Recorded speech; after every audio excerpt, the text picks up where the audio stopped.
کا ذکر ہوا، اوپر نہ ماننے والوں کا ذکر تھا، اب اعتراض اٹھایا کہ اگر یہ ہدایت نامہ ہے تو اس میں ایسی چیزوں کا ذکر کیوں ہے؟ اس کا جواب ان اللہ لا یستحی۔ استحجاء کے لفظی معنی ہوتے ہیں انقباض نفس، نفس کا منقبض ہو جانا، یہ معنی رب کے لیے نہیں لیتے، لازمی معنی لیتے ہیں ترک کرنا، چھوڑ دینا۔ اللہ نہیں شرماتا، نہیں چھوڑتا کہ مثال بیان کرے، مثلا ما بعوضۃ، مثلا بھی نکرہ ہے، ماں اس نکرے کو اور نکرہ بنانے کے لیے آ گئی۔ کوئی مثال ہو، مچھر کی ہو، پس اس سے اوپر کے ڈومانے کرتے ہیں، یعنی بڑے ہونے میں اوپر ہو، مکھی مثلا مچھر سے بڑی ہے، یا اس سے اوپر ہو باریک ہونے میں، جیسے کہ یہ پسو ہوتا ہے نا، روگے پسو ہوتا ہے نا چھوٹا سا کالا سا، وہ مچھر سے بھی چھوٹا ہوتا ہے۔ فما فوق فی الخصۃ، یعنی کمی میں اس سے اوپر۔ بہرحال وہ لوگ جو ایمان لائے وہ جانتے ہو کی ضمیر آجے بسوئے مثل، کہ بے شک وہ مثال حق ہے ان کے رب کی طرف سے۔ اور بہرحال وہ جو کافر ہیں وہ کہتے ہیں کیا کچھ اللہ نے ارادہ کیا اس کے ساتھ عزم مثال۔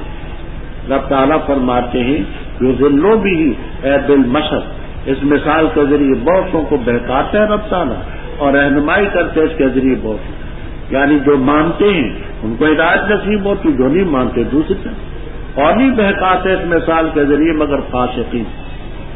فاسق کون ہے؟ وہ ہے جو اللہ کے وعدے کو توڑتے مضبوط کرنے کے بعد۔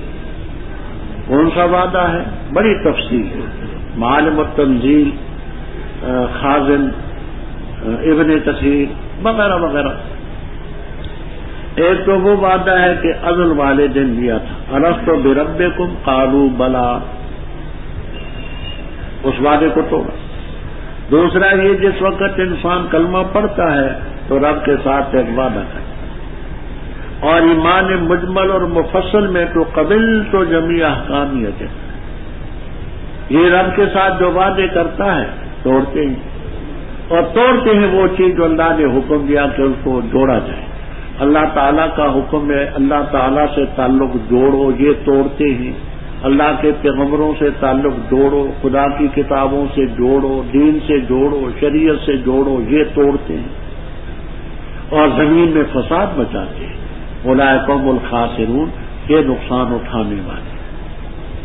اب آگی تیسری چیز، توحید، رسالت اور معاد قیامت۔ کیف تکفرون باللہ، تم کیسے انکار کرتے ہو اللہ تعالیٰ کا، یعنی اس کے حکم کا۔ مشرک جو تھے رب کے وجود کے منکر نہ تھے، مانتے اس کے حکموں کو، اس کی کتابوں کو، پیغمبروں کو، ان کو نہیں مانتے۔ کیسے تم رب کے احکام کا انکار کرتے ہو؟ تم بے جان تھے، ایک وہ وقت تھا کہ تمہارے اندر جان نہ تھی، فاحیاکم، پس اس نے تمہیں ماں کے پیٹ میں روح ڈال کر کے زندہ کیا، پھر تمہیں مارتا ہے، پھر تمہیں زندہ کرے گا، پھر اس کی طرف تم لوٹائے جاؤ۔ یہاں خاصی طویل بات ہے، وہ یہاں میں نہیں کرتا، انشاءاللہ آئندہ کروں گا۔ یہاں اتنی بات عرض کرتا ہوں کہ آپ کو مفہوم سمجھ آ جائے۔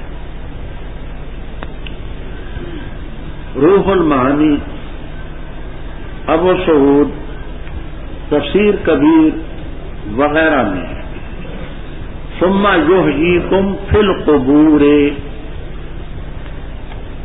اللہ تعالیٰ تمہیں زندہ کرتا ہے قبروں میں تاکہ نکیرین کے سوال کو سمجھو، جواب دو، اور جو قبر سے متعلق ہے وہ چیزیں۔ ثم الیہ ترجعون، پھر اس کی طرف قیامت کے دن تم لوٹائے جاؤ۔ امام راضی رحم اللہ تعالیٰ فرماتے ہیں کہ اولا تفسیر یہی ہے کہ یحییکم سے مراد ہے گویا کہ قبور کے اندر زندگی۔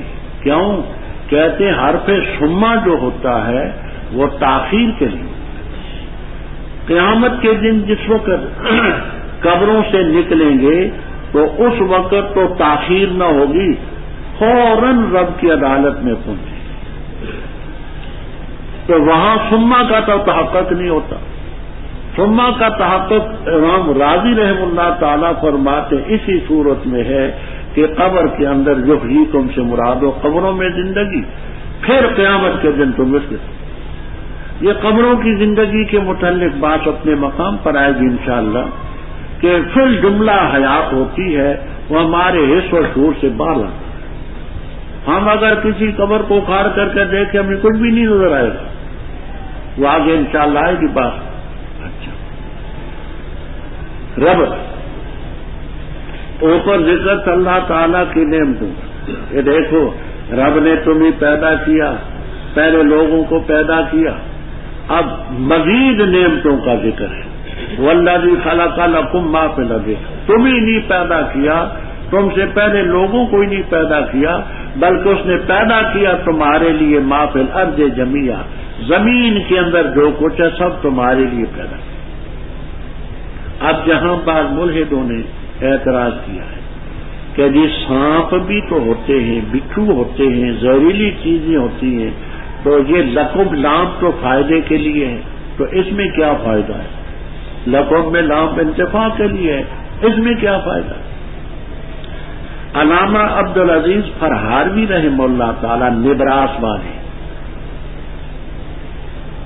سبق پڑھا رہے تھے, تو شاگرد نے کہا حضرت یہ رب تعالیٰ فرماتے کہ سب چیزیں تمہارے فائدے کے لیے پیدا کی گئی ہیں, تو استاد جی یہ بتائیں یہ کافر کا کیا فائدہ ہے؟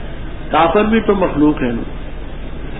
تو علامہ عبدالعزیز فرہاروی نبراس والے لکھتے ہیں بیٹا کافر کو اس لیے پیدا کیا کہ تو اس کو مارے تو غازی ہو, اور وہ تجھے مارے تو شہید ہو, تھوڑا فائدہ ہے. نبراس میں لکھا ہے.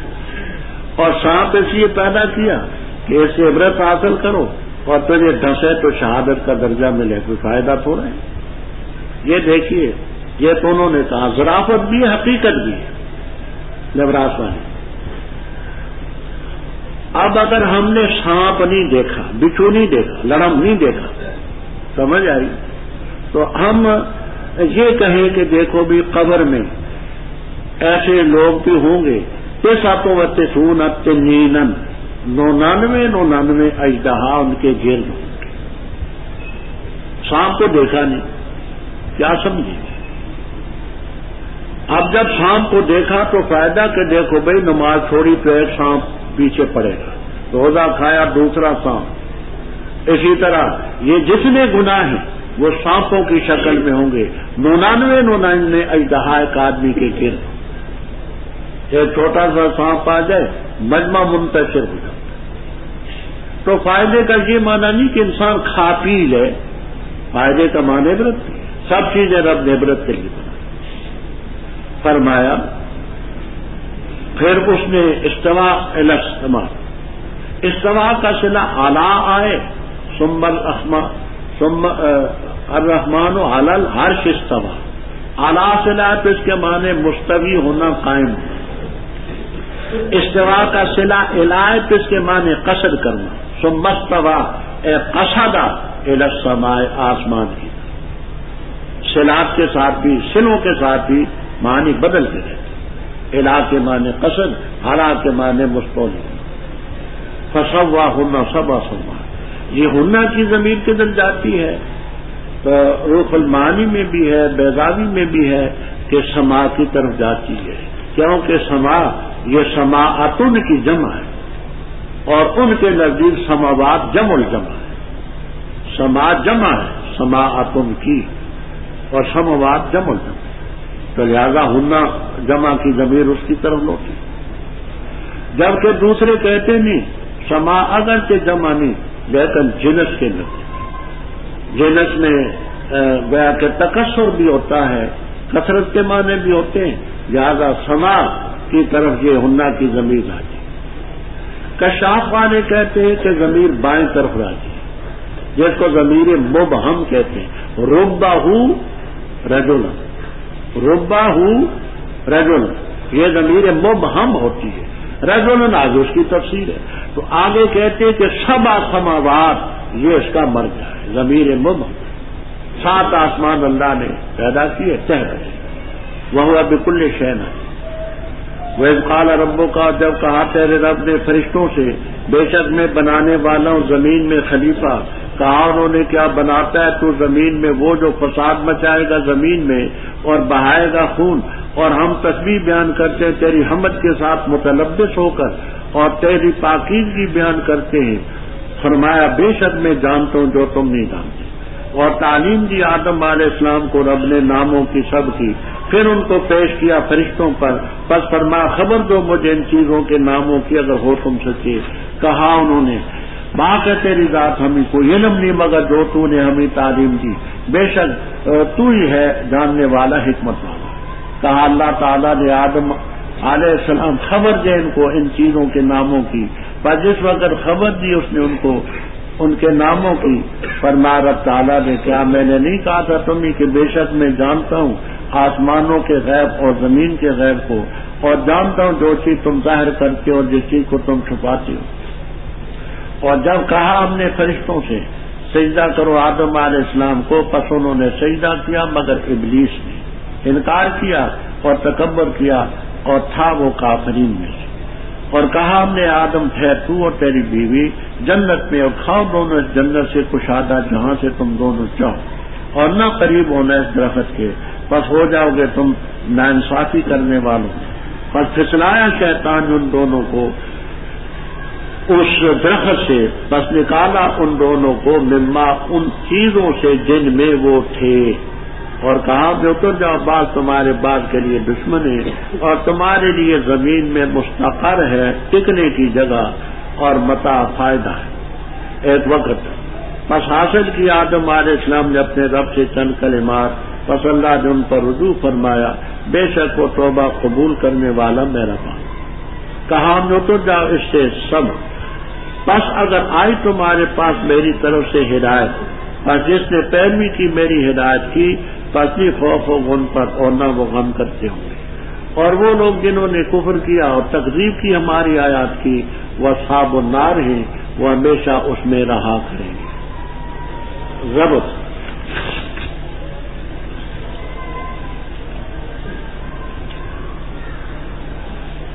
پہلے ذکر تھا نعمتیں ہوتی ہے دو قسم کی،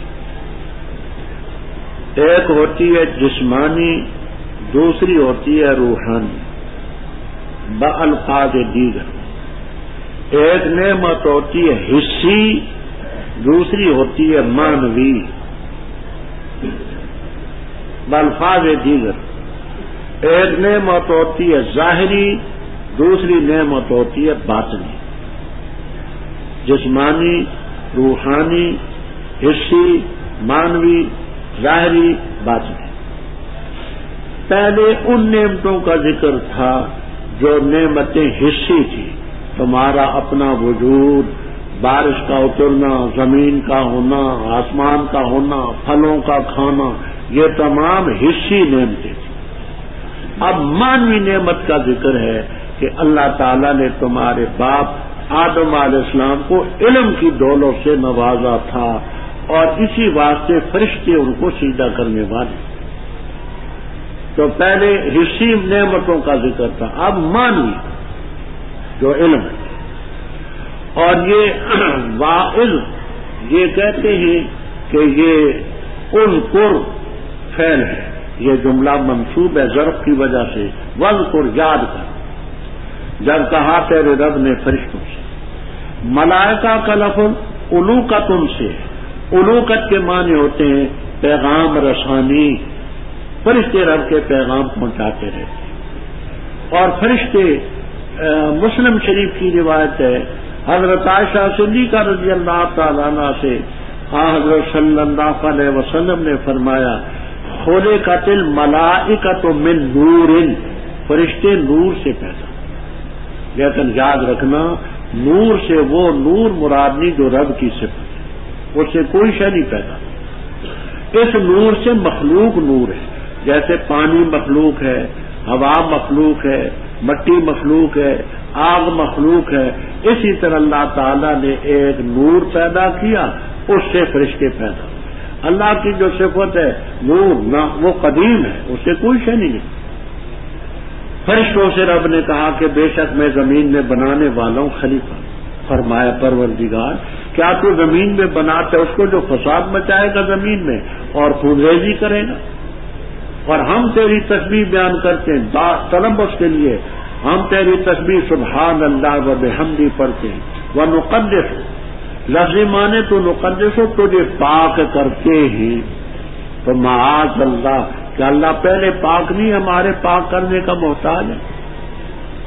تو آلوسی رحم اللہ تعالی وغیرہ فرماتے ہیں اے مقرو و نعترف بے تقدیس لگا، ہم اقرار کرتے ہیں تیری پاکیزگی کا، نعترف ہو اقرار اور اعتراف کرتے تیری پاکیزگی کا، پروردگار تو پاک ہے تمام عیوب اور نقائص، اور سبحان اللہ بدل فرمایا بے شک میں جانتا ہوں جو تم نہیں جانتے۔ اب یہاں سوال پیدا ہوتا ہے کہ فرشتوں کو یہ کیسے معلوم ہوا کہ آنے والی مخلوق یفسد فیہا فساد مچائے گی، خونریزی کرے گی، جیسے اس وقت عراق میں ظلم ہو رہا ہے اور ملکوں میں ہوتا ہے، ان کو کیسے معلوم؟ تو کبیر تفسیر کبیر، معروف المعانی، البحر المحیط، خازن، معالم التنزیل وغیرہ وغیرہ تفسیروں میں چند باتیں لکھی۔ پہلی، آدم علیہ السلام کی خلقت سے 2000 سال پہلے جنات اس زمین پر رہتے تھے، اور جنات آپس میں لڑتے جھگڑتے یہ سارا کچھ ہوتا، تو انہوں نے قیاس احد النوعین کو علی الآخر، ایک نوع کو دوسری نوع پر قیاس کیا کہ پہلی جو نوع تھی وہ بھی ایسے ہی کرتی تھی، یہ بھی ایسا کرے۔ دوسری بات کہتے ہیں لفظ خلیفہ سے سمجھے، خلیفہ کے معنی حاکم، حاکم کی وہاں ضرورت ہوگی جہاں جھگڑا ہو فساد ہو، تو لفظ خلیفہ سے سمجھے۔ اب جنت میں نہ تھانے دار ہے نہ تحصیلدار ہے، کچھ بھی نہیں ہوگا، جھگڑا ہی ہے، کیا کرنے وہاں تھانے دار۔ تیسری بات یہ کہتے ہیں کہ لوح محفوظ پر سارا کچھ درج ہے، وہ ملائکۃ المقربین اس سے دیکھی، ان کے ذریعے دوسروں کو پتہ چلا آنے والی مخلوق کے یہ اوصاف۔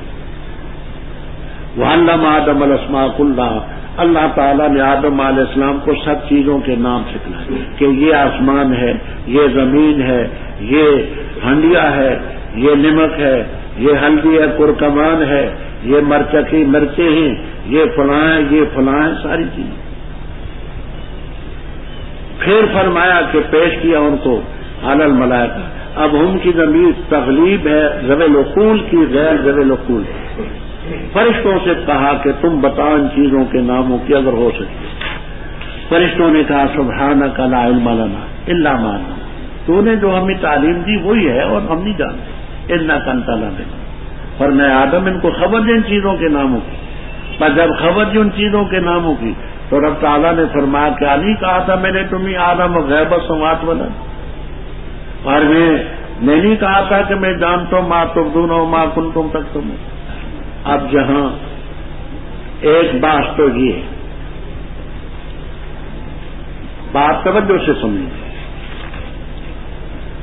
بات یہ ہے کہ علم آدم الاسماء، اللہ تعالیٰ نے آدم علیہ السلام کو چیزوں کے ناموں کی تعلیم دی۔ تعلیم تو دی رب نے آدم علیہ السلام کو، اور امتحان میں رکھ لیے فرشتے، یا تو فرشتوں کو بھی کورس کرایا جاتا، نصاب کی تکمیل ہوتی، پھر امتحان لیا جاتا۔ تعلیم تو آدم علیہ السلام کو ہے، اور امتحان میں فرشتے بھی رگڑے جاتے ہیں، تو یہ کوئی انصاف کی بات تو نہیں معلوم۔ اپنے اپنے انداز سے مفسرین کرام رحمہم اللہ تعالی نے جوابات دیے ہیں۔ میرے خیال میں جو حضرت تھانوی رحم اللہ تعالی نے بیان القرآن میں جواب دیا ہے وہ بڑا مختصر ہے۔ خلاصہ اس کا یہ کہ اللہ تعالی نے فرشتوں کی موجودگی میں آدم علیہ السلام کو تعلیم دی۔ فرشتے کیونکہ وہ چیزیں آدم علیہ السلام کے کام کی تھی، انہوں نے تو اخذ کر لیا، فرشتے اخذ نہیں کر سکتے۔ اب فرشتوں کو نمک کا کیا کہ نمک یہ ہے، یہ ہلدی ہوتی ہے، یہ کرکمان ہوتی ہے، یہ دودھ ہوتا ہے، یہ چائے ہوتی ہے، یہ نسوار ہوتی ہے، یہ تمباکو ہوتا ہے، سمجھ آئے؟ ان کو ان چیزوں سے کیا ہے؟ تو فرشتوں کی موجودگی میں آدم علیہ السلام کے سامنے یہ چیزیں پیش کی، ان کی استعداد تھی، ضرورت کی چیزیں تھی، یہ سمجھ گئے، وہ نہیں سمجھے۔ حضرت تھانوی رحمہ اللہ تعالیٰ فرماتے ہیں جیسے اقلیدس کی کوئی شکل ہم کسی کے سامنے پیش کریں مجمع میں، اقلیدس کی کوئی شکل، تو جو اس فن سے واقف ہے وہ تو سمجھیں گے۔ اب جن کو اس فن سے تعلق نہیں ہے وہ زاویہ قائمہ کیا سمجھے گا، ہادہ کیا سمجھے گا، منفردہ کیا سمجھے گا، اس کی موجودگی میں بھی بیان کرو کچھ بھی نہیں۔ یہ دیکھیے میں ایک شعر پڑھتا ہوں، مارتی سورہ لورشی التا سمشی تو پگور ڈڈے نہ سمشلے رحمان۔ اب جو پشتو جانتے وہ تو سمجھ گئے، اور دوسرے بیچارے کچھ بھی نہیں سمجھے، اور وہ افریقہ استاد ہے وہ کیا سمجھیں گے، کیا کہہ گیا ہمیں؟ مارتی سورہ لورشی التا سمشی تو پگور ڈڈے نہ سمشلے رحمان۔ بابا عبد الرحمان مرحوم بڑے شاعر بھی تھے اور اللہ کے ولی بھی تھے، ان کا دیوان عبد الرحمان مشہور ہے۔ وہ کہتے ہیں کہ سانپ جس وقت اپنی بل میں جاتا ہے، سوراخ میں جاتا ہے، تو سیدھا ہو کر کے جاتا ہے۔ شاعر اپنے آپ کو خطاب کر کے کہتے ہیں تو قبر کے کنارے پر ہے، تیرا بل نہ نکلا بھی تھا، وہ سانپ سے بھی تو گیا گزرا ہے۔ ماتی سورہ لورشی التا سمشی تو پگور ڈڈے نہ سمشلے رحمانہ۔ اور سانپ ہے، وہ اپنی بل میں اور سوراخ میں داخل ہوتا ہے تو سیدھا ہو جاتا ہے، اور تو قبر کے کنارے پر ہے، گویا کہ تیرے بل نہ نکلے، دنیا کی خواہشات کے بل نہیں نکلے۔ بات اونچی کہی لیکن دوسرے کیا سمجھے؟ تو حضرت تھانوی رحمہ اللہ تعالیٰ یہ فرماتے ہیں کہ نسبت علامہ کی اس لیے کی ہے کہ اس علم کا فائدہ آدم علیہ السلام کو ہوا ان کو۔ اب رہا یہ سوال کہ وہ استعداد ان میں بھی رکھ دی جاتی، فرشتوں میں؟ کہتے ہیں اگر وہ استعداد آدمیت والی ان میں رکھی جاتی تو فرشتے نہ ہوتے، وہ تو آدمی ہوتے، تو ان کی موجودگی میں یہ تعلیم۔ دوسری بات غیبت سماوات بنا، حضرت مجدد الفسانی رحم اللہ تعالیٰ کے زمانے میں ایک مولوی کا سر پھر گیا تھا، خدا کرے مولوی کا سر نہ پھرے، یہ بیڑا غرق کرتے لوگ۔ اس مولوی نے کہا کہ اللہ تعالیٰ کو عالم الغیب مت ہو۔ کیوں؟ اللہ تعالیٰ سے کون سی چیز غائب ہے کہ اس کو عالم الغیب کہتے ہیں؟ اللہ کو عالم الغیب مت کہو، اللہ سے کوئی شے غائب نہیں۔ ڈٹ گیا اس پر، مقامی علماء نے سمجھایا، ضد پر تھا نہ سمجھا۔ لوگوں نے حضرت مجدد الفسانی رحم اللہ تعالیٰ کو خط لکھا کہ حضرت ایک مولوی کہتے رب تعالیٰ کو عالم الغیب مت کہو، خدا سے جو کوئی چیز غائب ہے ہی نہیں۔ مجدد الفسانی رحم اللہ تعالی حضرت عمر رضی اللہ تعالیٰ عنہ کی نسل سے تھی، فاروقی، فرماتے مکتوبات میں طویل مکتوب ہوں کہ تمہارا خط ملا بے اختیار رگم فاروقیم در حرکت شد، تمہارا خط ملا فاروقی رگ حرکت اٹھی۔ یہ کیا کہتے ہیں؟ طویل بات۔ آگے فرماتے ہیں قرآن پاک میں عالم الغیب و شہادہ ہے، حدیث میں ہے، اجماع امت سے ثابت ہے، کس کس کا انکار کریں؟ عالم الغیب کا یہ معنی نہیں ہے کہ جو چیز رب سے غائب ہو، عالم الغیب کا معنی ہے ما غاب عن المخلوق، ما غاب عن المخلوق، جو چیز مخلوق سے غائب ہے آسمانوں زمینوں میں رب اس کو بھی جانتا ہے، وہ شہادہ جو چیز مخلوق کے سامنے اس کو بھی جانتا ہے۔ تو عالم الغیب کا یہ معنی نہیں ہے کہ رب سے کوئی شے غائب ہے، کوئی اس کو کہتے ما غاب عن العباد، کوئی کہتے ما غاب عن الناس، جامع لفظ ہے مخلوق، ما غاب عن الخلق عن المخلوق، اس کو بھی جانتے۔ رب تعالیٰ نے فرمایا کیا میں نے نہیں کہا تھا عالم و غیب السماوات والارض معلوم ما تبدون، جو تم ظاہر کرتے ہو اور جو تم چھپاتے ہو، وہ یہ کہ فرشتوں کا خیال تھا ہم چونکہ معصوم ہیں خلافت ہمیں ملنی چاہیے، رب کی حکمت نے خلافت اس کو دینی تھی جو معصوم مخلوق نہ تھی۔ وَإِذْ قُلْنَا، یاد کا جب ہم نے فرشتوں سے کہا سجدہ کرو آدم علیہ السلام کو، پس انہوں نے سجدہ کیا مگر ابلیس نے انکار کیا، تکبر کیا۔ وَكَانَ مِنَ الْكَافِرِينَ، کانا کا ایک معنی یہ کہتے ہیں وَكَانَ فِي عِلْمِ اللَّهِ، اللہ کے علم میں وہ کافروں میں سے تھا۔ دوسرا کانا کا معنی سارا، کہ اب وہ کھلا کافر ہو گیا مخلوق کے سامنے، رب کے سامنے تو پہلے ہی تھا، تو اب کھلا کافرین میں سے۔ اب یہاں دو باتیں قابل توجہ، ایک یہ کہ سجدے سے کیا مراد ہے، کسی تعویل کی ضرورت، سجدے سے سجدہ ہی مراد ہے۔ حافظ ابن کثیر رحمہ اللہ تعالی فخروا له سجدا کی تفسیر میں لکھتے ہیں کہ آدم علیہ السلام کے وقت سے حضرت عیسیٰ علیہ السلام کے دور تک سجدہ تعظیمی پہلی شریعتوں میں جائز ہوتا تھا، ہماری شریعت میں سجدہ تعظیمی حرام ہے، سجدہ عبادت تو کبھی بھی جائز نہیں ہوا، سجدہ تعظیمی پہلے جائز تھا، اب ہماری شریعت میں سجدہ تعظیمی بھی حرام ہے، تو رب کا حکم تھا سجدہ تعظیمی۔ اب یہاں ایک اور سوال پیدا ہو، سوال یہ پیدا ہوگا کہ اذ قلنا للملائکۃ اسجدوا، فرشتوں سے ہم نے کہا تم سجدہ کرو، تو حکم تو ہے فرشتوں کو، یہ شیطان درمیان میں کیوں رگڑا گیا؟ ہاں فخر و جنہ کا قضا و قضا، حکم تو فرشتوں کو ہے، تو یہ تو فرشتہ نہیں ہے، کانا من الجن ففسق عن امر، یہ تو جنات میں سے، تو جب اس کو حکم ہی نہیں تو اس پر عتاب کیوں؟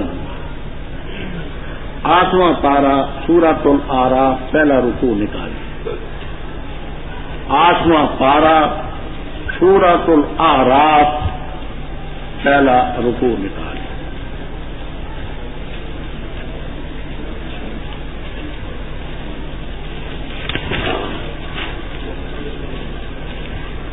ہاں پہلا نہیں دوسرا رکوع،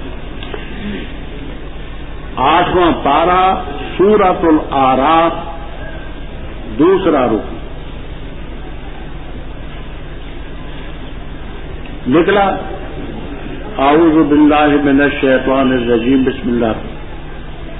وَلَقَدْ خَلَقْنَاكُمْ ثُمَّ صَوَّرْنَاكُمْ ثُمَّ قُلْنَا لِلْمَلَائِكَةِ اسْجُدُوا لِآدَمَ فَسَجَدُوا إِلَّا إِبْلِيسَ لَمْ يَكُن مِّنَ السَّاجِدِينَ قَالَ مَا مَنَعَكَ أَلَّا تَسْجُدَ إِذْ أَمَرْتُكَ۔ رب تعالیٰ نے فرمایا کس چیز نے تجھے منع کیا؟ اللہ لا مزیدتن، کس چیز نے تجھے منع کیا کہ سجدہ کرتا؟ اذ امرتک، جب میں نے تجھے حکم دیا۔ تو قرآن پاک کی نص قطعی سے ثابت ہے کہ جیسے فرشتے مامور ہیں سجدے کے، ابلیس بھی مامور تھا، اب اس نے ابا کے معنی ہوتے ہیں بغیر کسی وجہ کے انکار کرنا، کوئی وجہ ہو تو اس کو اعتذار کہتے اور عذر کرنا، عذر نہیں ابا کے لفظ میں انکار کیا اس نے اور تکبر کیا۔ وَكَانَ مِنَ الْكَافِرِينَ وَقُلْنَا، ہم نے کہا ٹھہر تو اور تیری بیوی جنت، اور خاص جنت سے کشادہ جہاں سے تم چاہو، وَلَا تَقْرَبَا،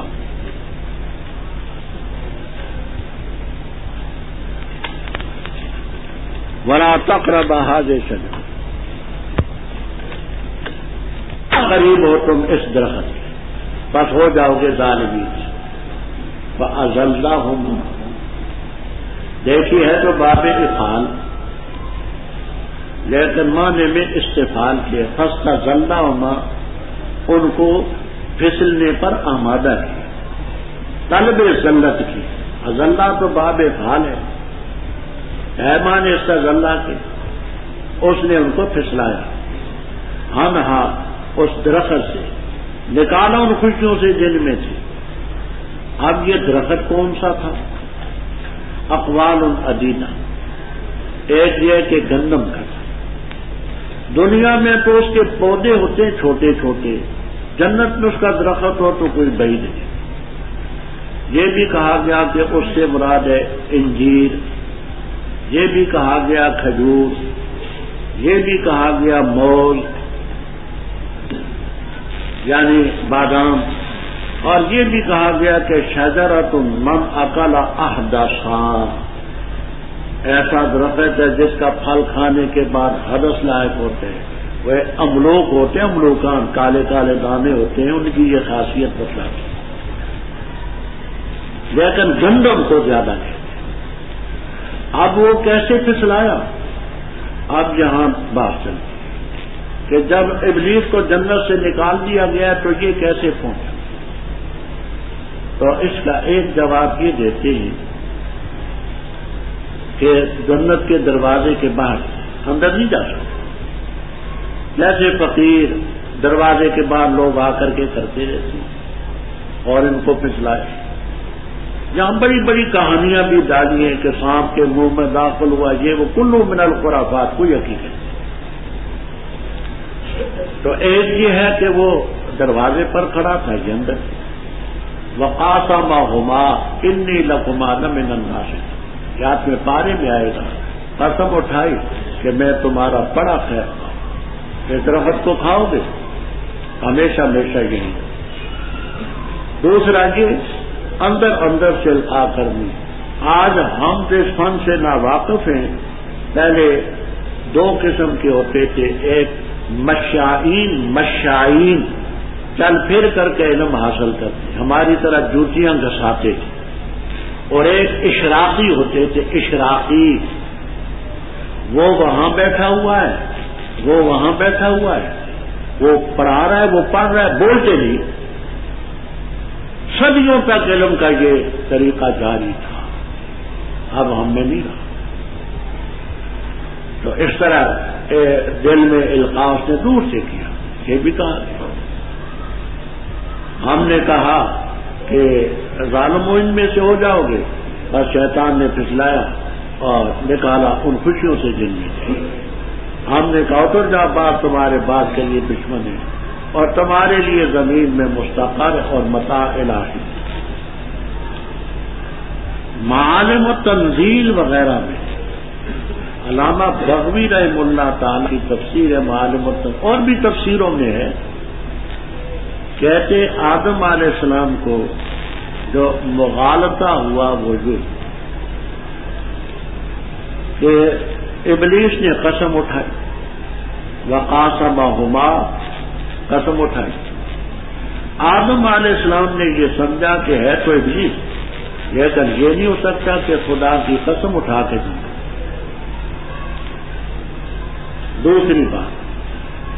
دوسری بات آدم علیہ السلام نے لا تقربا میں جو نہیں تھی، اس نہیں کو نہیں یہ تحریم نہ سمجھا، نہ یہ تنزیہ سمجھا، اور فقہی کتابوں میں ہے کہ نہ یہ تنزیہ جواز کے ساتھ جمع ہو سکتا۔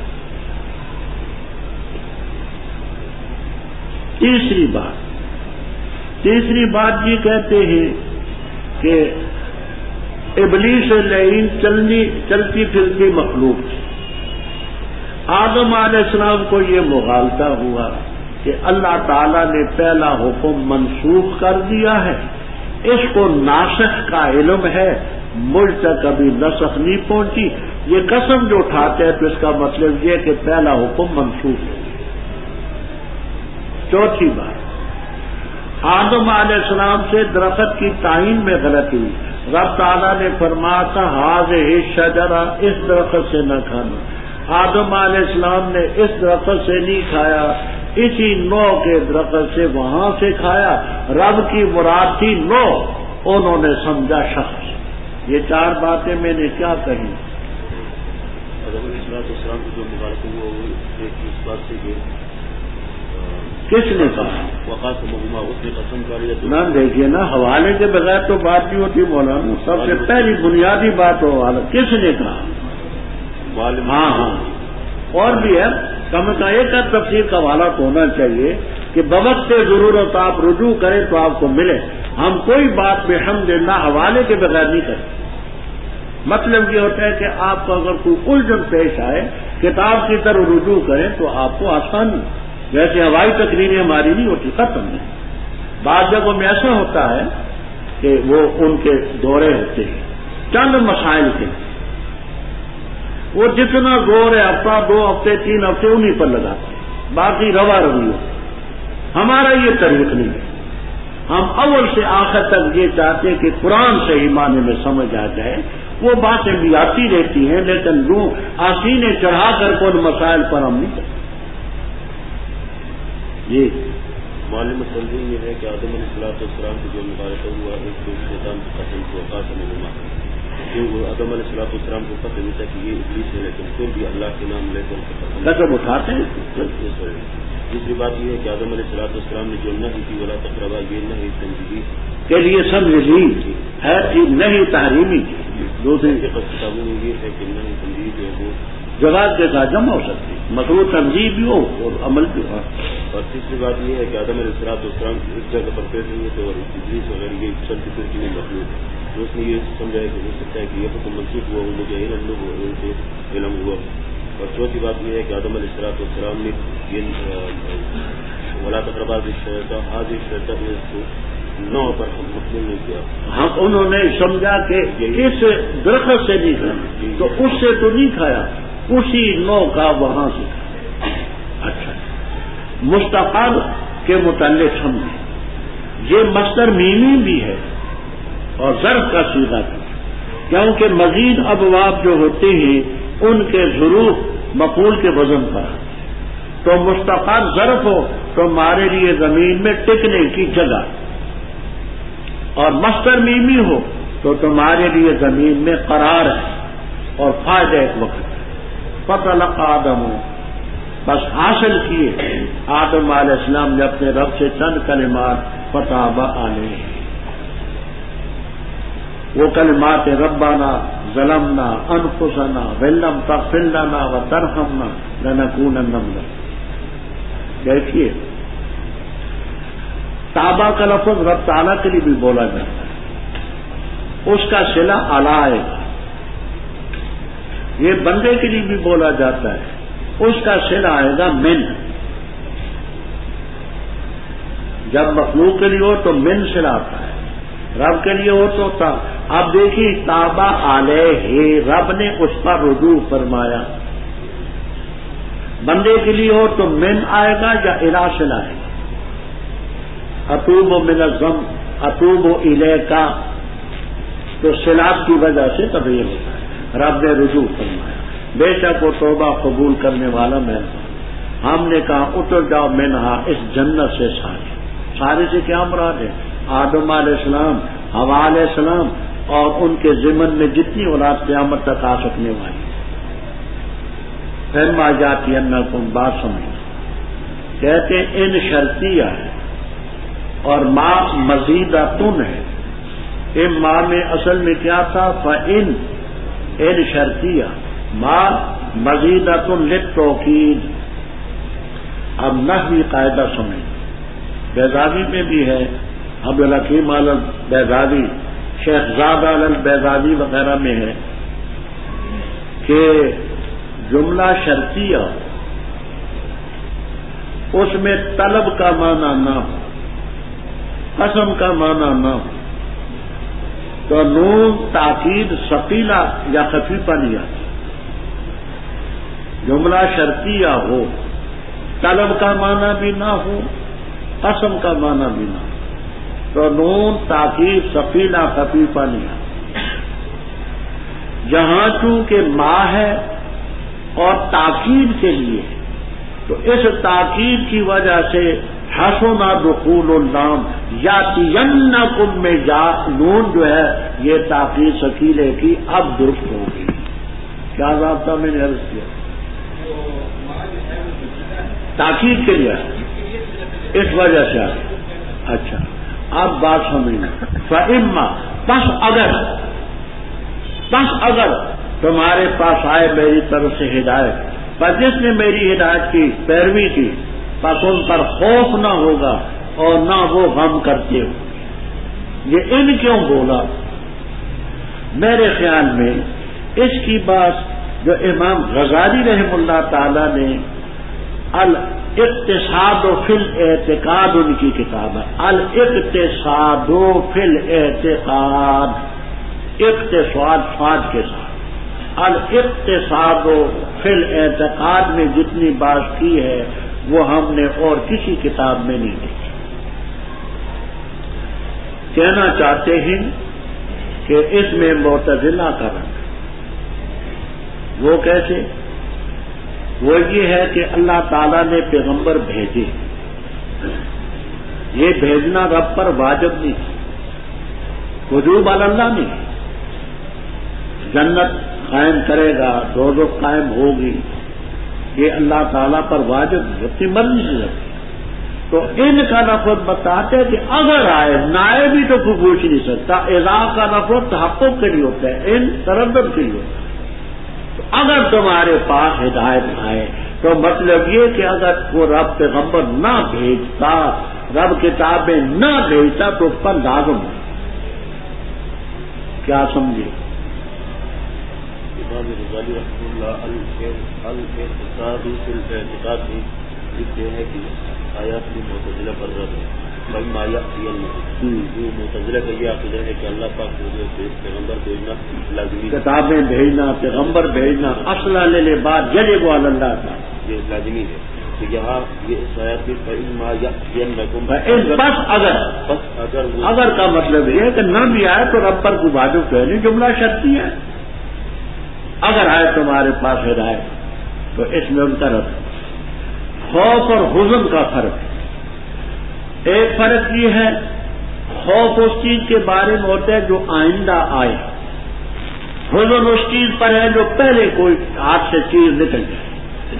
جنت میں جو جنتی داخل ہوں گے آئندہ کے لیے کوئی خوف نہ ہوگا، گزشتہ کے لیے کوئی غمگینی نہ ہو. اور ایک فرق یہ ہے کہ خوف جو ہوتا ہے اپنی ذات کے لیے ہوتا ہے اور حزن غیر کے لیے. اس لحاظ سے معنی یہ ہوں گے کہ وہ جو ہدایت قبول کرنے والے ہیں ان کو اپنے متعلق بھی نہیں، اپنے اعزاء اقارب جو مومن ہوں گے ان کے لیے بھی کوئی پریشانی نہیں. سارے مومن ہدایت کی پیروی کی. اب جہاں ایک سوال ہے، سوال یہ ہے کہ اس میں تو آتا ہے کہ ان پر خوف نہیں ہوگا، غم نہیں کریں گے، تو قیامت کے دن خوف تو ہوگا. حدیثیں آتی ہیں کہ کہیں گے محمد نفسی نفسی، پیغمبر کہیں گے نفسی نفسی اذهبوا الى غیری رب سلم رب سلم. تو پیغمبر بھی تو خوف زدہ ہوں گے، تو یہ کیوں فرمایا لا خوف علیہم؟ اس کا جواب حضرت شیخ الہند رحم اللہ تعالی کا مختصر ہے. شیخ الہند رحم اللہ تعالی نے جو قرآن پاک کا گویا کہ ترجمہ کیا سارے کا، اور سورہ بقرہ کی تفسیر ان کی، آگے سورہ آل عمران سے لے کر مولانا شبیر احمد عثمانی رحم اللہ تعالی. حضرت شیخ الہند رحم اللہ تعالی فرماتے ہیں بات یہ کہ مومن جو ہوں گے ان پر نہ خوف ہوگا نہ حزن ہوگا. کیا مطلب؟ یعنی کیونکہ ایمان ہوگا، نیکیاں کی ہوں گی اور اپنی بدعمالی کی وجہ سے کوئی خوف نہ ہوگا. باقی عدالت کا روب وہ ہو، عدالت کا روب جیسے کہتے کوئی آدمی عدالت میں چلا جائے، گواہ بھی ہونا، مجرم تو نہیں گواہ، لیکن گواہ پر بھی اس کا اثر ہوتا ہے عدالت. تو وہ جو اس دن خوف اور حزن ہوگا وہ عدالت کی وجہ سے، اپنے کیے کا نہ ہوگا. جیسے مجرم اپنے کیے سے ڈرتا ہے وہ نہ ہو، اور عدالت کا روپ جو ہوگا، کیونکہ ربی غضب غضبا لم یغضب قبلہ ولا بعدہ، یہ حضرت شیخ الہند رحم اللہ تعالیٰ کا جواب۔ اور جنہوں نے کفر اختیار کیا، تکذیب کی ہماری آیات کی، اولئک اصحاب النار ہم فیہا خالدون۔ اے بنی اسرائیل، یاد کرو میری نعمتوں کو، وہ جو میں نے انعام کی تم پر، اور وہ بے شک اس کی طرف رجوع کرنے والا۔ رب تفسیر کبیر، ابو سعود، سبق الغایات فی نصب الآیات وغیرہ میں یہ ربط۔ پہلے ذکر تھا نعمت عامہ برہامہ، نعمت بھی عام کی، عام پر انسان کا وجود، زمین، آسمان، بارش، پھل وغیرہ وغیرہ، یہ سب انسانوں کی، آدم علیہ السلام کی اولاد میں ہونا۔ تو پہلے ذکر تھا نعمت عامہ برہامہ، اب نعمت خاصہ برخاصہ کا ذکر ہے۔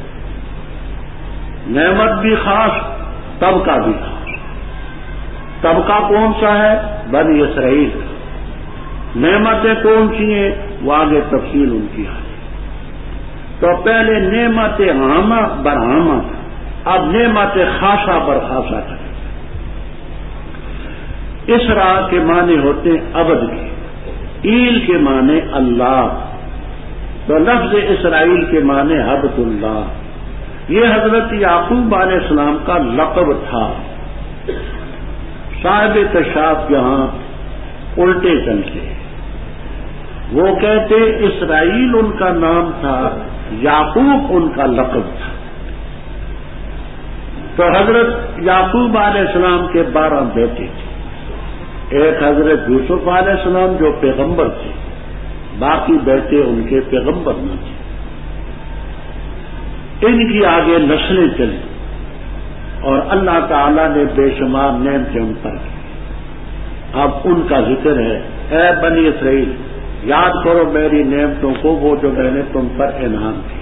یاد رکھنا، بعض مترجمین حضرات نعمتی کا معنی میری نعمتیں کرتے ہیں، بعض مفرد معنی کرتے میری نعمت کو جو میں نے تم پر انعام کی۔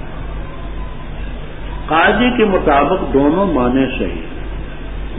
نعمت مصدر ہے، مصدر میں تعدد کے معنی بھی آتے ہیں۔ جنہوں نے نعمتیں کی تو مصدر چونکہ مفرد تثنیہ جمع سبھی کے لیے آتا ہے، ان کا معنی بھی ہے۔ اور جنہوں نے نعمتی کیا، نعمت مفرد، وہ بھی صحیح ہے کہ مصدر مفرد کے لیے بھی آتا ہے اور اس میں آگے معنی میں تعمیل ہے، وہ جو میں نے تم پر انعام کی۔ اور یہ آگے تفسیر ان کی آئے گی۔ اور پورا کرو میرے وعدے کو جو تم نے میرے ساتھ کیا ہے، میں پورا کروں گا تمہارے وعدے کو۔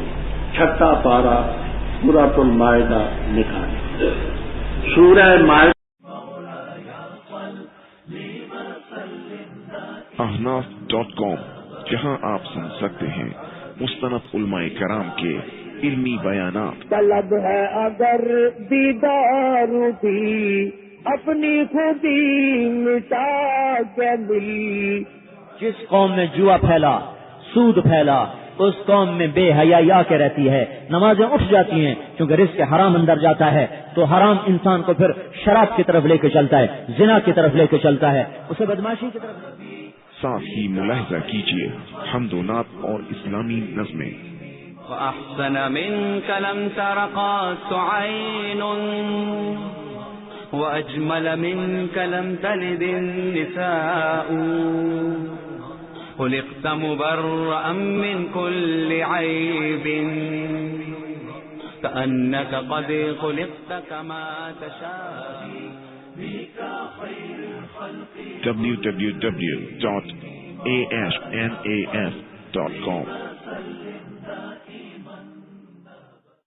سورت کا تیسرا رکوع، میں نے اصطلاح بتلائی تھی تلاش کرنے کی. سورت مائدہ کا 3 رکوع جہاں 2 ختم ہوئے 3 رکوع، اور پارے کا 7واں رکوع جہاں 6 ختم ہوئے نیچے آگے 7 نکلا. اعوذ باللہ من الشیطان الرجیم، بسم اللہ الرحمن الرحیم.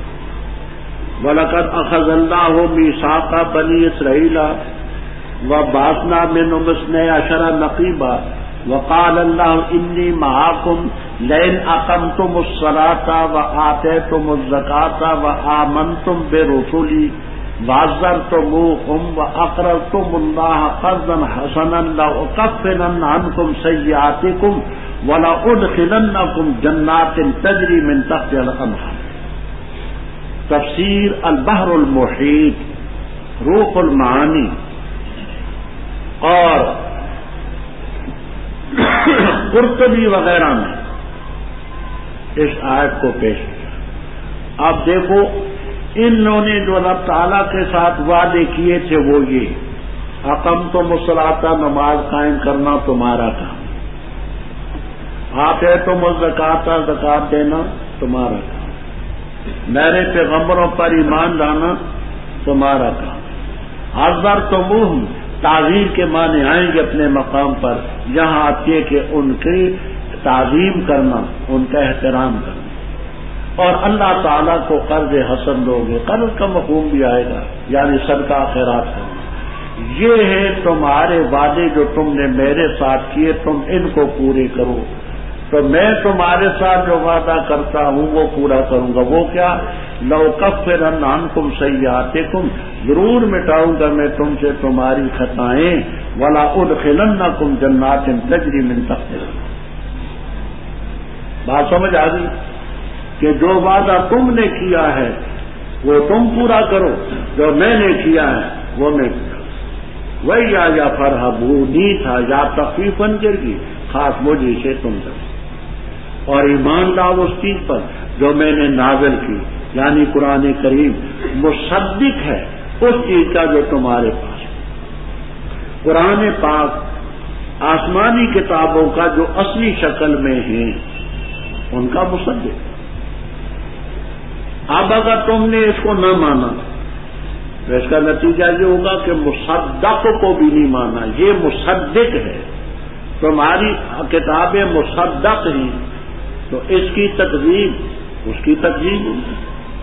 اور نہ ہو پہلے منکر اس کے، یعنی اہل کتاب میں سے، کیونکہ بنی اسرائیل سے خطاب کہ تم اہل کتاب میں سے پہلے اس کا انکار کرو گے تو تمہارے اوپر اور لوگوں کا وبال بھی کرے. اور میری آیتوں کے بدلے میں سامان قلیل مت خریدو.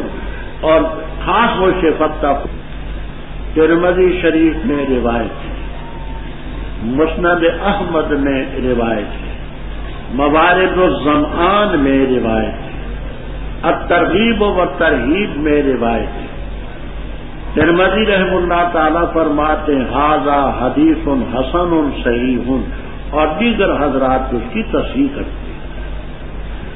خلاصہ روایت کا یہ ہے کہ اگر اللہ تعالیٰ کے نزدیک دنیا و معافی ہاں کے لفظ، دنیا و معافی ہاں کی قدر جناح بعوضۃ، مچھر کے پر جتنی بھی ہوتی،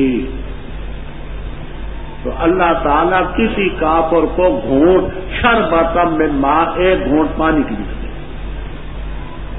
تو دنیا و معافی ہاں اللہ تعالیٰ کے نزدیک جناح بعوضۃ کی حیثیت کی ہے. دنیا و معافی ہے کیا؟ ہمارا ایمان ہے کہ قرآن کریم کی ایک آیت کے مقابلے میں تمام اس جہان کی دولتیں بھی، اگلے جہان کی نعمتیں بھی بالکل ہے. آگے بات سمجھیں. حق کو مٹانے کے 2 طریقے ہوتے ہیں. ایک یہ ہوتا ہے کہ حق اور باطل کو خلط ملط کر دیا.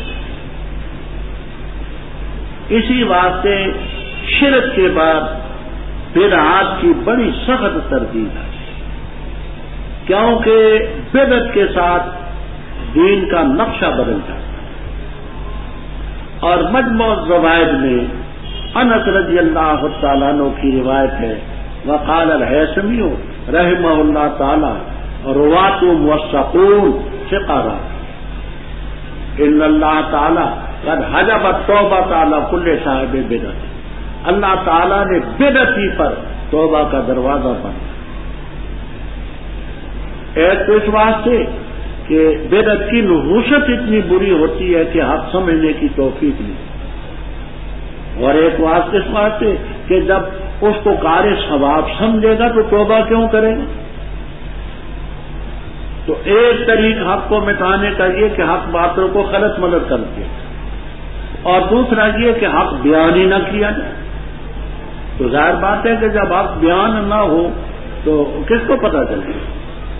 اس لیے اللہ تعالیٰ نے فرمایا وَلَا تَلْبِسُوا الْحَقَّ لَبَسَ يَلْبِسُ ضَرَبَ بَابَ، اس کے معنی خلط ملط کرنا، لبسا یلبس سمیات اس کے معنی پہننا، یہ ضرب یلبس، نہ خلط ملط کرو حق و باطل سے، وَتَكْتُمُوا لا کے نیچے داخل ہے، معنی یہ ہے کہ وَلَا تَكْتُمُوا الْحَقَّ کو چھپاؤ بھی نہیں، وَأَنْتُمْ تَعْلَمُونَ حالانکہ تم جانتے ہو اَنَّهُ الْحَقُّ، یہ مفہوم ہے، جانتے ہو کیا اور کرو کیا؟ نماز قائم کرو، زکات دو، رکوع کرو رکوع کرنے والوں۔ اس کی کئی تفسیریں ہیں، صاحب جلالین سیوطی رحم اللہ تعالیٰ تو یہ معنی کرتے ہیں کہ تم مسلمان ہو جاؤ، مسلمان ہو کر کے مسلمانوں کے ساتھ نماز پڑھو، رکوع ادا کرو، وہ یہ معنی ہے۔ کبیر میں، ابو سعود میں، روح المعانی وغیرہ میں یہ ہے کہ تم رکوع کرو رکوع کرنے والوں کے ساتھ۔ ایک تفسیر یہ کہ جماعت کے ساتھ نماز، دوسری یہ کہ جیسے صحیح معنی میں رکوع کرتے ہیں نا ایسے کرو، بعض ایسے ہوتے ہیں کہ سر نیچے کو جھکایا کھڑا کر، اور یاد رکھنا اعتدال پھر رکوع و سجود محققین کے نزدیک یہ بات ہے۔ علامہ برکلی رحمہ اللہ تعالی نے مستقل کتاب لکھی ہے المعدل فی ارکان الصلاۃ، المعدل فی ارکان الصلاۃ۔ برکلی رحم اللہ بڑے پائے کے حنفی بزرگ ہیں، تو اطمینان پھر رکوع پھر قوما پھر جلسہ اور پھر سجدہ، یہ تمام محققین کے نزدیک وجوب کا درجہ ہے۔ اسی کو بذل المجہود میں، فتح الملم میں اسی قول کو ہے۔ اس لیے ایسا نہ کریں کہ سر نیچے کیا اور اٹھا دیا، رکوع صحیح معنی میں رکوع کرنے والوں کے ساتھ رکوع۔ کہتے ہیں کہ یہ جو اہل کتاب تھے جلالین تک میں آپ کو شان نزول ملے گا کہ اپنے رشتہ داروں سے کہتے تھے کہ تم محمد صلی اللہ علیہ وسلم کو مان لو، سچے پیغمبر ہیں، وہی ہیں جو آنے والے، جنہوں نے آنا تھا۔ وہ لوگ ان سے کہتے تم ہم ہی کہتے ہو کہ ان کو مان لو، خود کیوں نہیں مانتے؟ وہ کہتے تھے ہمیں مجبوری یہ ہے کہ ہمیں ان سے وظیفہ ملتا ہے، تنخواہ ملتی ہے، ہمارا کوئی کاروبار تو ہے نہیں، اور تم آزاد ہو، تاجر ہو، زمینیں ہیں، دکانیں ہیں، یہ ہے وہ ہے، تو تم ہی کوئی مجبوری نہیں، تو ضرور مانو ہیں سچے۔ رب تعالیٰ نے فرمایا کیا تم لوگوں کو حکم دیتے ہو نیکی کا اور اپنی جانوں کو بلا دیتے ہو حالانکہ تم کتاب پڑھتے ہو؟ افلا تعقلون، کیا یہ موٹی سی بات بھی نہیں سمجھتے؟ واستعینوا بالصبر والصلاۃ، صبر اور صلاۃ کے ذریعے استعانت کرو، وَإِنَّهَا لَكَبِیرَةٌ۔ بات تو جہاں طویل ہے میں مختصر عرض کرتا ہوں۔ اہل بدعت کہتے ہیں کہ غیر اللہ سے استعانت جائز۔ میں کل تھوڑی سی بات کر چکا ہوں، ایک ہے استعانت ما تحت الاسباب، ایک ہے ما فوق الاسباب۔ مخلوق سے جو استعانت ہے ما تحت الاسباب، ما فوق الاسباب استعانت صرف رب سے۔ وہ یہ کہتے ہیں اہل بدعت کہ دیکھو جی صبر بھی تو غیر اللہ ہے، صلاۃ بھی غیر اللہ ہے، تو اللہ تعالیٰ نے فرمایا کہ تم صبر سے اور صلاۃ سے استعانت کرو، تو معلوم ہوا غیر اللہ سے استعانت شرک نہیں ہے، ورنہ قرآن میں اس کی تعلیم نہ ہوتی، لیکن ان کا یہ کہنا بات ہے۔ یہاں حرف با ہے جو سبب کے لیے، مانا یہ ہے کہ تم مدد حاصل کرو صبر کے ذریعے اور نماز کے ذریعے۔ کرنا کس سے ہے؟ ایاک نعبد و ایاک واللہ المستعان علی ما تصفون، اللہم انا نستعینک و نستغفرک۔ صبر مستعان نہیں ہے کہ اس مستعان میں اس سے مدد لے، صبر تو ذریعہ ہے، صلاۃ تو ذریعہ ہے غیر اللہ لا شک آتی ہے، لیکن مدد صبر سے نہیں مانگی، نہ نماز سے مانگی، بلکہ ان کے ذریعے ہر پہ بات سبب کے اوپر داخل ہے، ان کے سبب سے تم وَإِنَّهَا یہاں کی ضمیر کدھر جاتی ہے؟ تو یہاں بڑی تفسیریں ہیں، ایک یہ ہے کہ صلاۃ کی طرف جاتی ہے کیونکہ اہم چیز نماز ہے، باقی سب جگہ۔ دوسری تفسیر ہاں کی ضمیر جاتی ہے وَاسْتَعِینُوا میں جو مصدر ہے استعانت، جمل اور کمالین وغیرہ میں یہ بھی موجود ہے، وَإِنَّهَا هِيَ الْإِسْتِعَانَةُ بِالصَّبْرِ وَالصَّلَاةِ لَكَبِيرٌ۔ تیسری تفسیر یہ ہے کہ ہاں کی ضمیر راجع بسوئے امور مذکورہ، الصلاۃ وإیتاء الزکوٰۃ وارکعوا الراکعین، صبر، صلاۃ، وإنها هي الامور المذکورہ، تو ہاں کی ضمیر امور مذکورہ کی طرف ہے۔ یہ تیسری تفسیر ہے شاق مگر ان پر جو رب تعالیٰ سے ڈرتے ہیں، الذین یظنون۔ قاموس میں، مختار الصحاح میں، تاج العروس میں، منتہی العرب میں جو لغت کی مستند کتابیں ہیں، تصریح ہے کہ ظن کا لفظ من الازداد ہے، یقین کے لیے بھی آتا ہے، گمان کے لیے بھی آتا ہے۔ یہاں یقین کے معنی کیونکہ بات خاشعین کی ہو رہی ہے، تو معنی یہ الذین یستیقنون، جو یقین رکھتے ہیں کہ وہ اپنے رب سے ملنے والے، کہ ان کو تو ظن ہے ہی نہیں، یقین، اور بے شک اس کی طرف لوٹنے والے۔ دیکھنا قرآن کریم میں جہاں مومنین کا ذکر آتا ہے، قیامت کے ماننے والے، ان کے لیے یا تو معروف کے صیغے ہیں یا فاعل کا صیغہ آئے گا، جو منکرین ہیں ان کے لیے مجہول کے صیغے آتے ہیں۔ یہ دیکھیے جہاں راجعون، بے شک وہ اپنے رب کی طرف لوٹنے والے ہیں، پہلے آپ پڑھ چکے ہیں یہ ثم الیہ ترجعون، پھر اس کی طرف تم لوٹائے جاؤ گے، کیونکہ بات تک فرو نہ کی ہے، تو ان کا عقیدہ تو ہے نہیں لوٹنا آنے کا، تو ان کے سلسلے میں مجہول کا صیغہ استعمال ہوتا ہے، تم لوٹائے جاؤ گے۔ اور مومنوں کا چونکہ یقین ہے، اس لیے انا للہ و انا الیہ راجعون اور یرجعون کے اس سلسلے میں کو معروف کی چیز ہے۔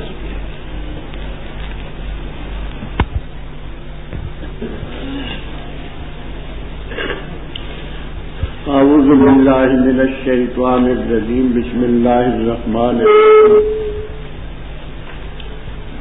اے بنی اسرائیل، یاد کرو میری نعمتوں کو، وہ جو میں نے انعام کی تم پر، اور بے شک میں نے فضیلت دی تمہیں جہان والوں، اور ڈرو اس دن سے نہیں کفایت کرے گا کوئی نفس کسی نفس سے کچھ بھی، اور نہیں قبول کیا جائے گا اس نفس سے سفارش کو، اور نہ لیا جائے گا اس نفس سے عدل جرمانہ، اور نہ ان کی مدد کی جائے گی۔ اور جس وقت ہم نے نجات دی تمہیں آل فرعون سے، فرعونیوں سے، یسومونکم چکھاتے تھے تمہیں برا عذاب، ذبح کرتے تھے تمہارے بیٹوں کو اور زندہ چھوڑتے تھے تمہاری عورتوں کو، اور اس کے اندر آزمائش تھی تمہارے رب کی طرف سے بڑی۔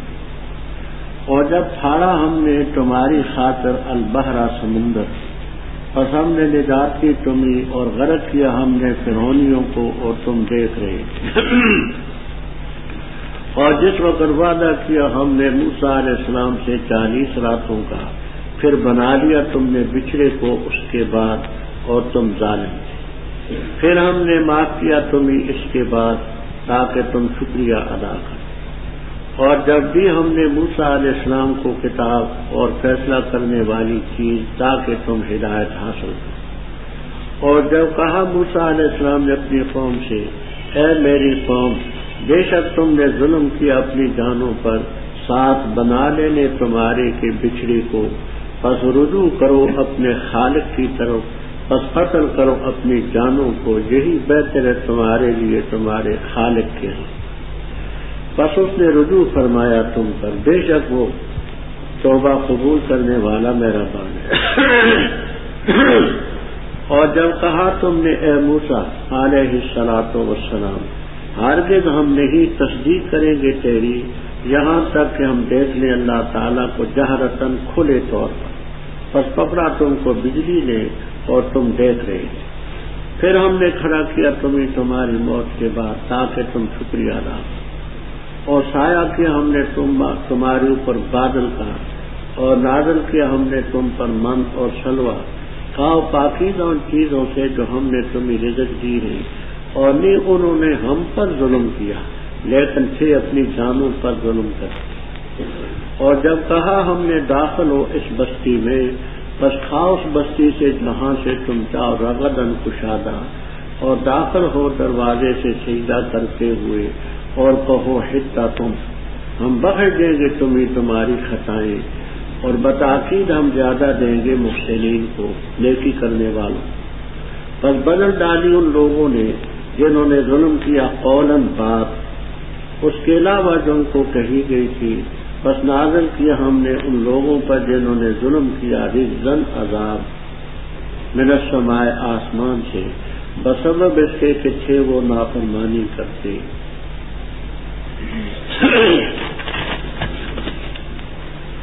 ربط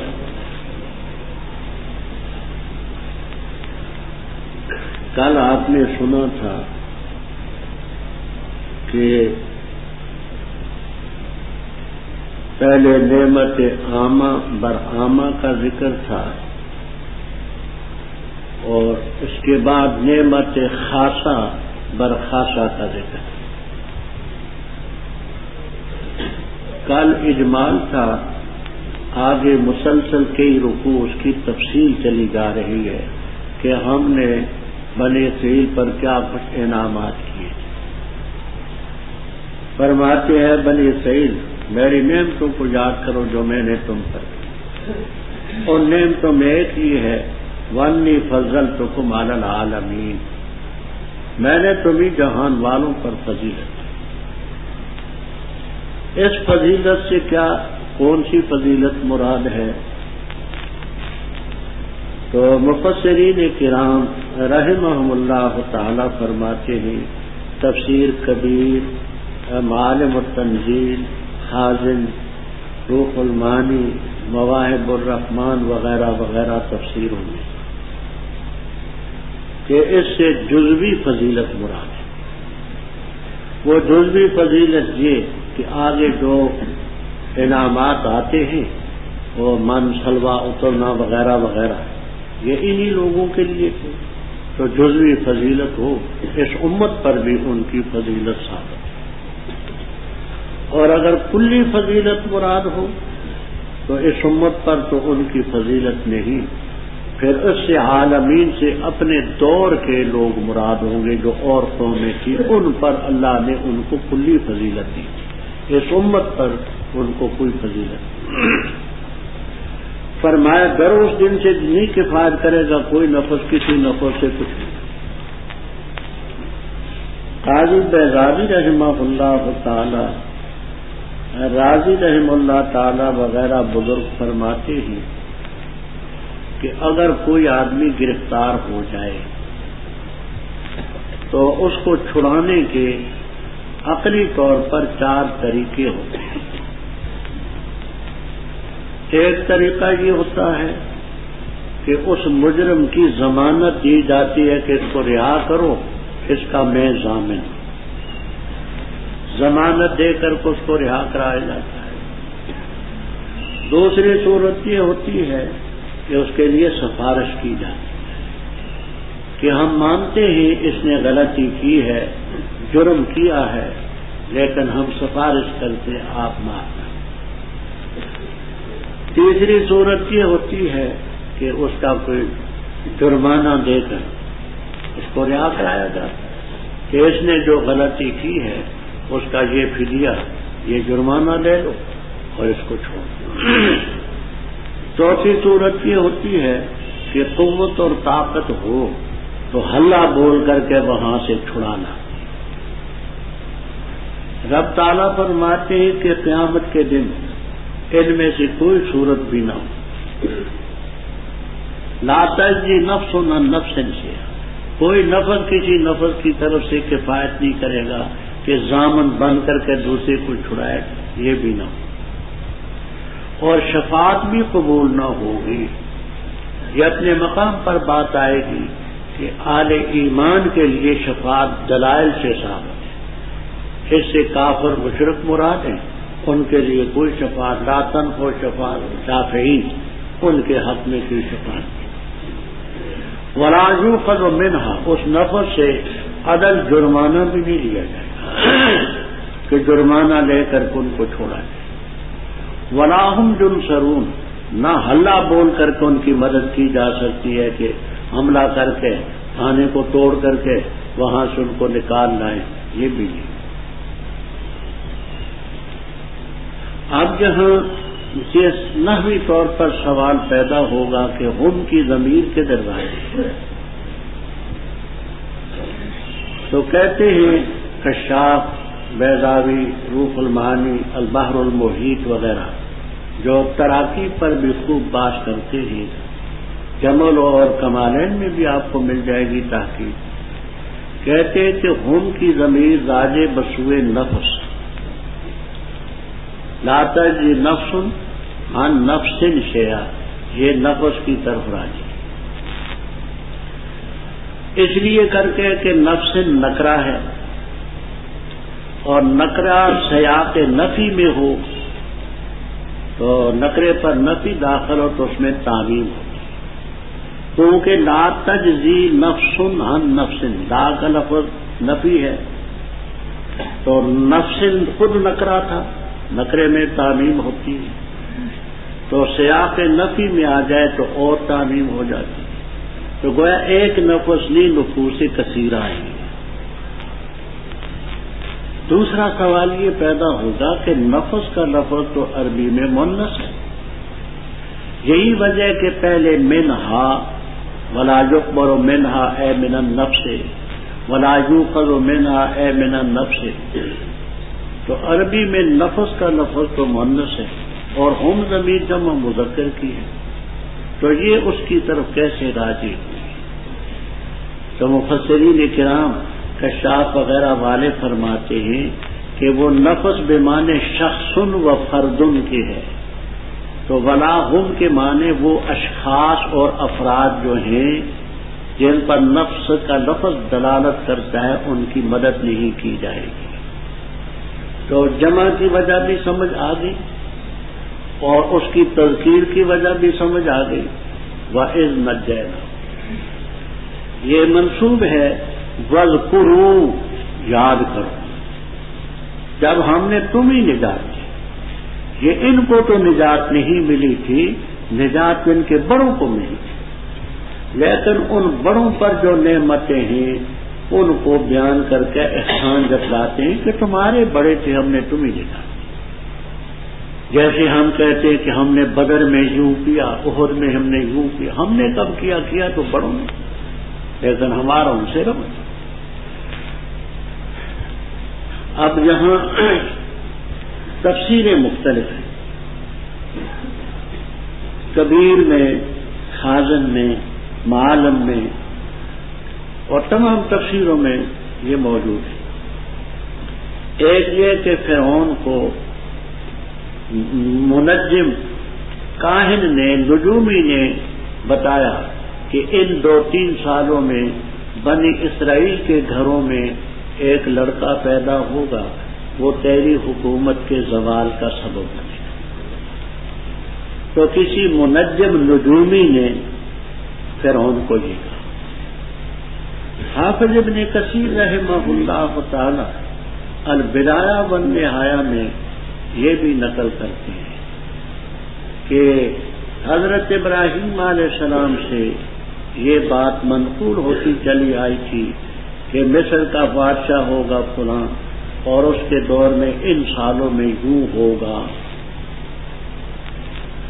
فرعون جو ہے یہ مصر کے بادشاہوں کا لقب ہوتا ہے، نام نہیں، مصر کے بادشاہ کا لقب فرعون، جیسے روم کے بادشاہوں کا لقب قیصر ہوتا تھا، ایران کے بادشاہوں کا لقب کسرا ہوتا تھا، اور شام کے علاقے کے بادشاہ ان کو قیل کہتے تھے، یمن کے بادشاہوں کو تبا کہتے تھے۔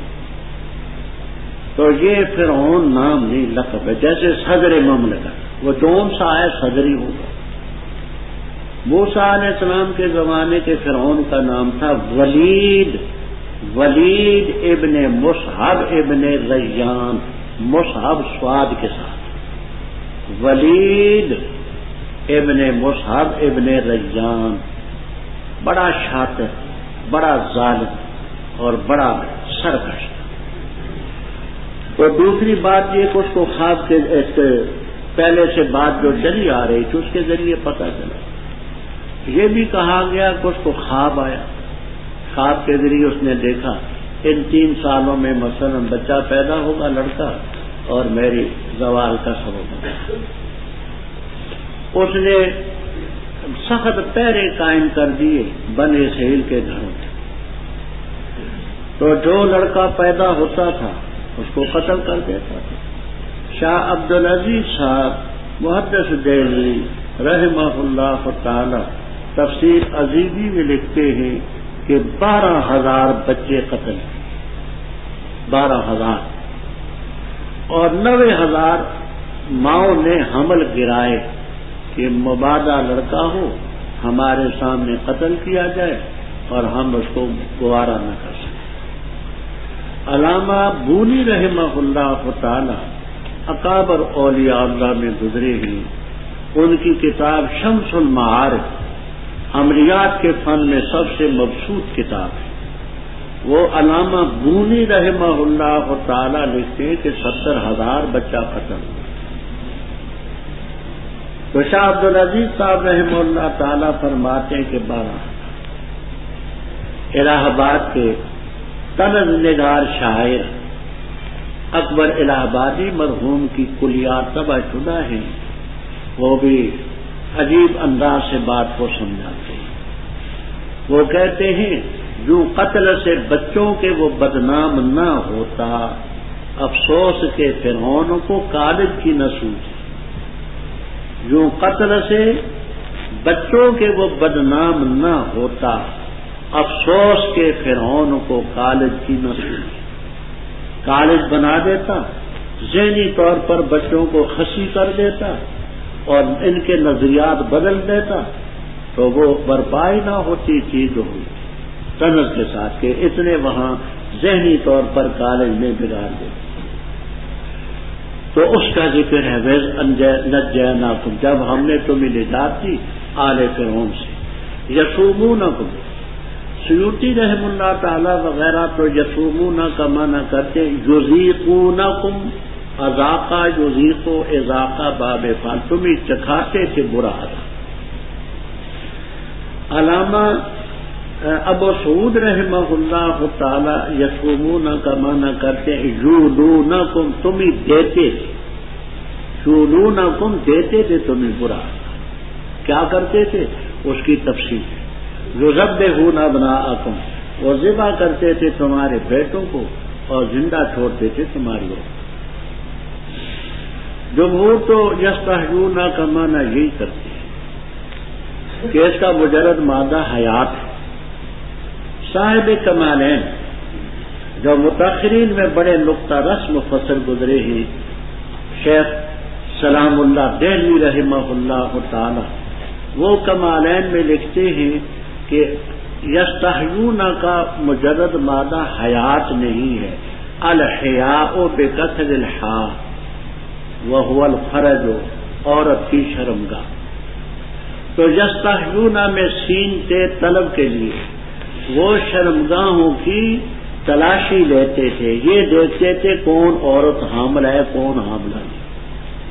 تو وہ مجرد مادہ الحیاء بکسر حاء، حیا بفتح حاء کے معنی شرم، الحیاء بکسر حاء کے معنی شرمگاہ عورت کی.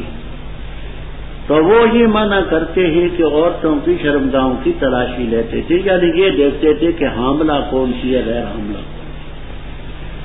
وفی ذالکم، اور اس کے اندر بلاؤں امتحان تھا تمہارے رب کی طرف سے پڑا. بات سمجھنا،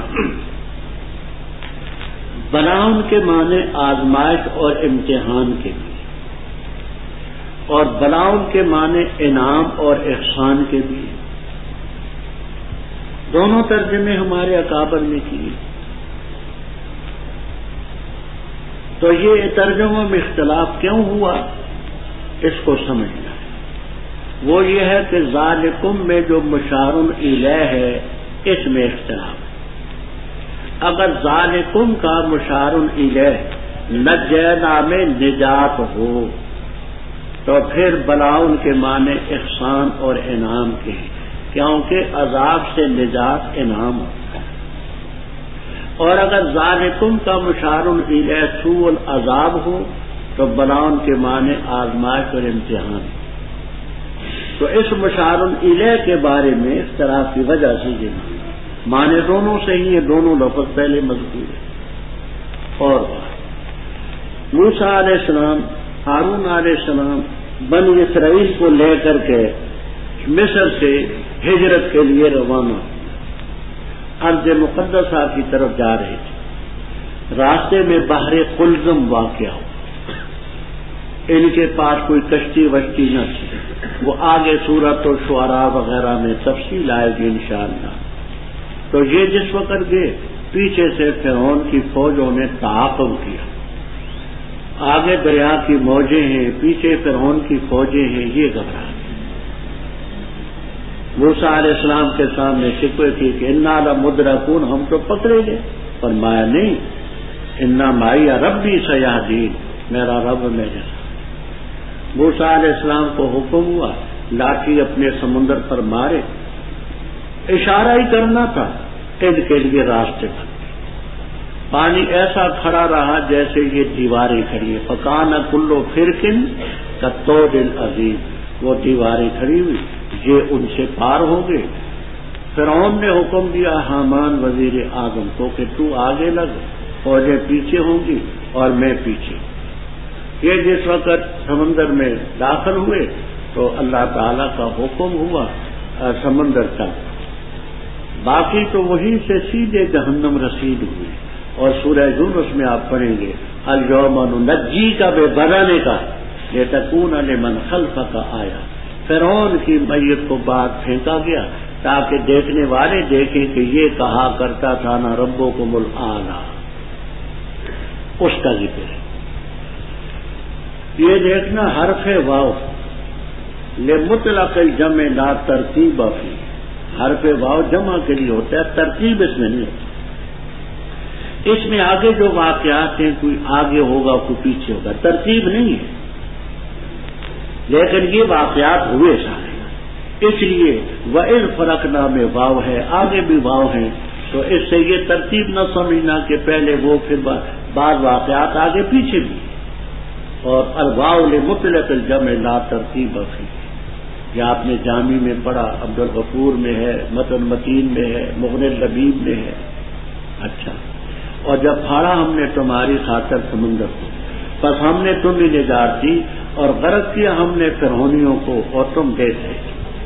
اور واقعہ جس وقت یہ فرعونی غرق ہو گئی اور یہ لوگ آگے وادی تیہ میں پہنچے تو موسیٰ علیہ السلام سے کہنے لگے حضرت اب ہمیں اپنا آئین چاہیے، کیونکہ بغیر آئین کے کوئی قوم زندہ نہیں رہ سکتی.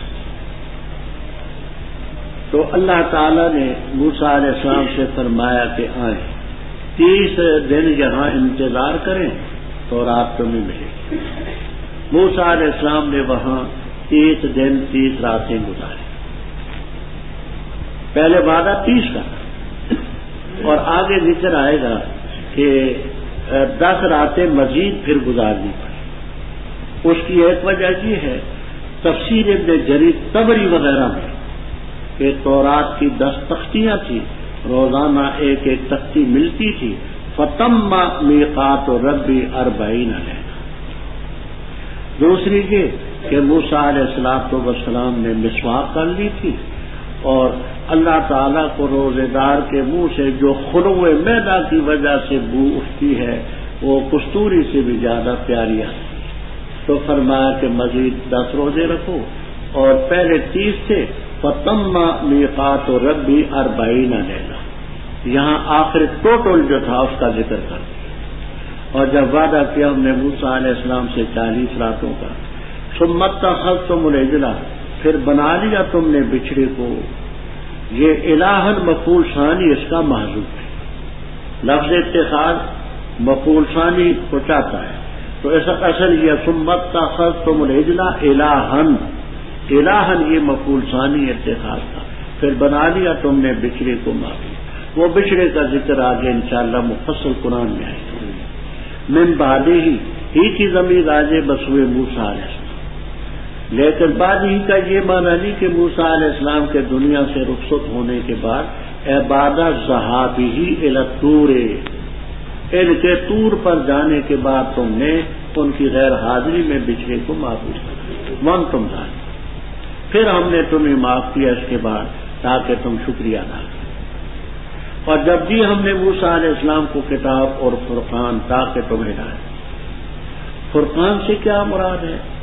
اکثر مفسرین کرام رحمہم اللہ تعالی فرماتے ہیں کہ واو عطف تفسیری ہے اور یہ فرقان بھی کتاب ہی ہے،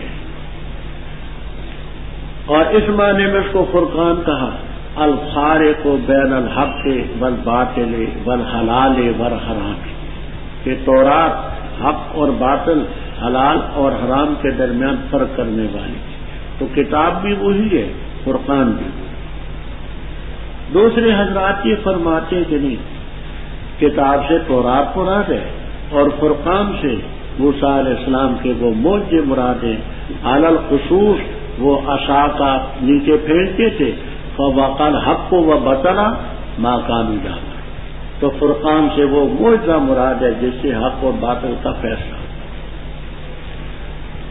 وَإِذْ قَالَ مُوسَىٰ لِقَوْمِهِ یا قوم، یا تخفیفاً گردی، موسیٰ علیہ السلام نے فرمایا میں اپنی قوم سے، ہے میری قوم، بے شک تم نے ظلم کیا اپنی جانوں پر، باتخاذکم العجل اے الہن، تم نے بچڑے کو الہ بنایا، بس اپنے خالق کی طرف رجوع کرو۔ وہ کیسے؟ فاقتلوا انفسکم، اپنی جانوں کو قتل کرو۔ اپنی جانوں کو قتل کرنے کا یہ معنی نہیں کہ خودکشی کر لو، جہاں تمام تفسیروں میں آپ کو ملے گا، جلالین تک میں ملے گا، وہ یہ ہے کہ جنہوں نے بچڑے کی پوجا نہیں کی تھی وہ قتل کریں ان کو جنہوں نے گوشالہ پرستی کی تھی، تو وہ اپنی جانیں، کسی کا باپ ہوگا، کسی کا بیٹا، کسی کا بھائی، کسی کا چچا، کسی کا ماموں، ان کو قتل فرمایا یہی تمہارے لیے بہتر ہے تمہارے رب کے ہاں، بس اللہ نے رجوع فرمایا۔ ان لوگوں میں مرتد کی سزا قتل، توبہ کے ساتھ ان کے توبہ نہیں قبول ہوتی۔ یہ اللہ تعالیٰ نے حضرت صلی اللہ علیہ وسلم کی برکت سے ہمارے لیے سہولت رکھی ہے کہ سچے دل سے کوئی شخص توبہ کر لے تو اس کو قتل نہیں کیا جائے گا۔ ہاں مگر بات ایسے ہیں کہ حضرت صلی اللہ علیہ وسلم کی توہین کرنے والا توبہ بھی کرے گا اس کو نہیں معاف کیا جائے گا۔ حافظ ابن تیمیہ رحمہ اللہ تعالیٰ نے مستقل کتاب لکھی ہے الصارم المسلول اعلی شاتم الرسول۔ الصارم المسلول، صارم صاد کے ساتھ ہے، مسلول سین کے ساتھ ہے، یعنی قاطع ننگی تلوار، اعلی شاتم الرسول، علماء کے دیکھنے کے لیے کتاب۔ بے شک وہ توبہ قبول کرنے والا میں اور واقعہ یہاں تفسیریں دو آپ کو ملیں گی،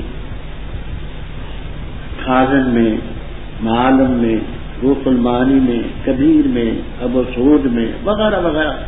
ایک یہ کہ موسیٰ علیہ السلام کے ساتھی جس وقت وہ گوشالہ پرستی کے مجرموں کو قتل کر چکے تو اللہ تعالیٰ کے ہاں معذرت کے لیے گئے کہ پروردگار ہم نے تو گوشالہ پرستی نہیں کی اور ان نادانوں نے کی تو ان کو بھی معاف کر، قتل تو ہو گئے، آخرت ان کی برباد نہ ہو۔ اس معذرت کے سلسلے میں 70 آدمی موسیٰ علیہ السلام کے ساتھ طور پر گئے، وختار موسیٰ 70 رجلا لمیقاتنا، 70 آدمی۔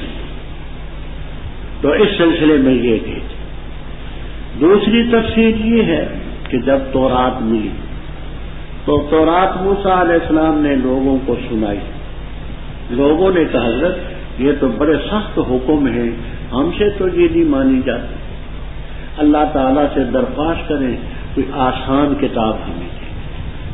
موسیٰ علیہ السلام نے فرمایا تم نے پہلے آزاد زندگی بسر کی ہے اور یہ تمہیں ماننا ذرا مشکل ہے، چند دن عمل کرو گے عادت بن جائے۔